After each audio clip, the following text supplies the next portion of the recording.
Welcome to அவிவிட்டா.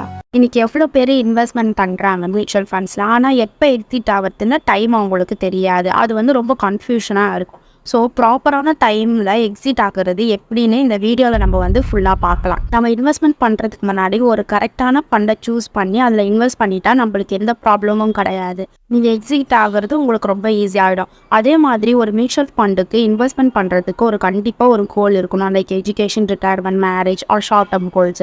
இப்படி investment பண்ணும்போது அந்த கோல் வந்து அச்சீவ் ஆகணும். அதுதான் வந்து முக்கியம். அதே மாதிரி ஃபினான்ஷியல் பிளானிங்கும் இருக்கணும். ஃபினான்ஷியல் பிளானிங்னா ஒரு கான்செப்ட் இருக்குது. எப்படின்னா எந்த மாதிரி ஃபண்டில் வந்து நம்ம இன்வெஸ்ட்மெண்ட் பண்ண போகிறோம், எந்த ஃபண்டில் போட்டால் நம்மளுக்கு எவ்வளோ ரிட்டர்ன்ஸ் கிடைக்கும், அண்ட் எப்போ எக்ஸிட் ஆகிறது, கரெக்ட் டைம் எப்போ அப்படின்லாம் வந்து நம்ம பிளான் பண்ணி இன்வெஸ்ட்மெண்ட் பண்ணுறது தான் வந்து ஃபினான்ஷியல் பிளானிங்னு சொல்லுவாங்க. இப்போ நம்ம எந்த டைமில் வந்து மியூச்சுவல் ஃபண்ட்ஸில் இருந்து நம்ம எக்ஸிட் ஆகுறதுன்னு பார்க்கலாம். ஃபஸ்ட்டு பார்த்தீங்கன்னா கோல் அச்சீவ்டு. இப்போ நீங்கள் ஒரு மியூச்சுவல் ஃபண்ட்லேருந்து நீங்கள் எக்ஸிட் ஆகிறீங்கன்னா அதுக்கு ஒரு நல்ல ரீசன் இருக்கணும். லைக் வந்து நீங்கள் கோல் அச்சீவ் பண்ணிட்டீங்கன்னா, இப்போ எக்ஸாம்பிளுக்கு பார்த்தீங்கன்னா நீங்கள் ரிட்டையர்மெண்ட் பிளான் பண்ணுறீங்க, உங்களை ரிட்டையர்மெண்ட்டும் வந்துருச்சு. உங்களுக்கு வந்து நீங்கள் லார்ஜ் பர்ச்சேஸ் வந்து பண்ண போகிறீங்க. லைக் வந்து உங்களுக்கு வந்து வீடு வாங்கணும், அந்த மாதிரினா வந்து உங்களுக்கு ஆசை இருக்குது. அந்த மாதிரி இருக்கும்போது உங்கள் கோல் அச்சீவ் ஆகிடுச்சு. நீங்கள் அந்த ஃபண்டு வந்து வித்ட்ரா பண்ணிக்கலாம். அப்போ வந்து உங்களுக்கு எக்ஸிட் ஆகிக்கலாம்.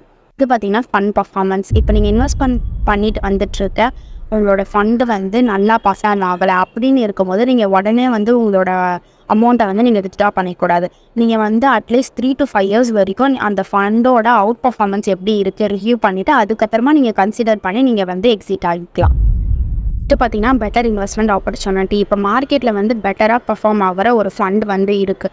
அந்த ஃபண்டில் வந்து நீங்கள் இன்வெஸ்ட் பண்ணிங்கன்னா உங்களுக்கு நல்ல ரிட்டர்ன்ஸ் கிடைக்கிறோம். இருக்கிற பட்சத்தில் நீங்கள் வந்து இப்போ இன்வெஸ்ட்மெண்ட் பண்ணிட்டு இருக்கிற ஃபண்டுலேருந்து நீங்கள் அந்த ஃபண்டுக்கு வந்து ஷிஃப்ட் ஆகிக்கலாம். நெக்ஸ்ட்டு பார்த்தீங்கன்னா ரீபேலன்சிங் போர்ட்ஃபோலியோ. இதில் வந்து ரிஸ்க் மேனேஜ்மெண்ட் ரொம்ப முக்கியம். சம்டைம்ஸ் ஈக்விட்டியில் நல்லா இருந்தால் மார்க்கெட் கிராஷ் பண்ணுறதுக்கான காரணமாக ரீபேலன்சிங் பண்ணணும்.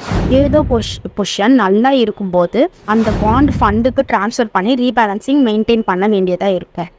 ஃபஸ்ட்டு வந்து நம்ம எந்த டைமில் வந்து எக்ஸிட் ஆகணும்னு பார்த்தோம். இப்போ எந்த டைமில் எக்ஸிட் ஆகக்கூடாதுன்னு பார்க்கலாம். நெக்ஸ்ட்டு பார்த்தீங்கன்னா ஷார்ட் டேர்ம் மார்க்கெட் ஃப்ளக்சுவேஷன். இதில் ரொம்ப காமனான மிஸ்டேக் என்னென்னு பார்த்தீங்கன்னா மார்க்கெட் டவுன் ஆகிடும் போது பேனிக் ஆகி செல் பண்ணிடக்கூடாது. ஸ்டாக் மார்க்கெட்டில் ஃப்ளக்சுவேஷன் காமனாக தான் இருக்கும். இதுக்காக அவசரப்பட்டு செல் பண்ணுறது ரொம்ப ராங்கான டிசிஷனாக ஆகிடும். இது பார்த்தீங்கன்னா during tax saving period. Another case என்னன்னா இஎல்எஸ்எஸ் மியூச்சுவல் ஃபண்டில் இன்வெஸ்ட் பண்ணியிருக்கீங்கன்னா அது 3 years லாக்இன் பீரியட் இருக்கும். அதுக்கு முன்னாடி எக்ஸிட் பண்ணுறது ரொம்ப கஷ்டம். அதுக்கு வந்து டேக்ஸ் பெனிஃபிட் வந்து பண்ணுவீங்க.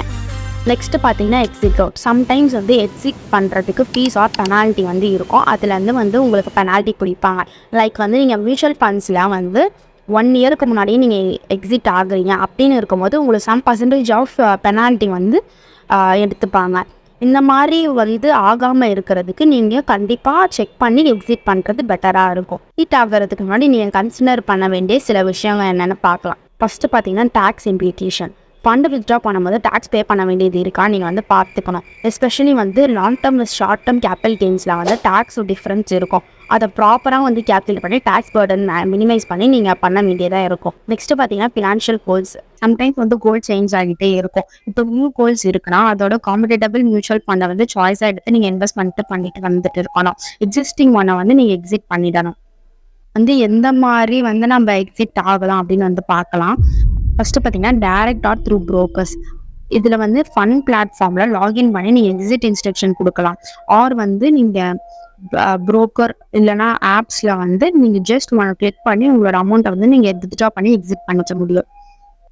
நெக்ஸ்ட் பார்த்தீங்கன்னா பார்ட்டிஷியல் ரிடக்ஷன். சம்டைம்ஸ் ஒரு போர்ஷன் வித்ட்ரா பண்ணி ரிமைனிங் இன்வெஸ்ட்மெண்ட் பண்ண வச்சிருக்கலாம். அது கூட தான் ஃப்ளெக்சிபிலிட்டின்னு சொல்லுவாங்க.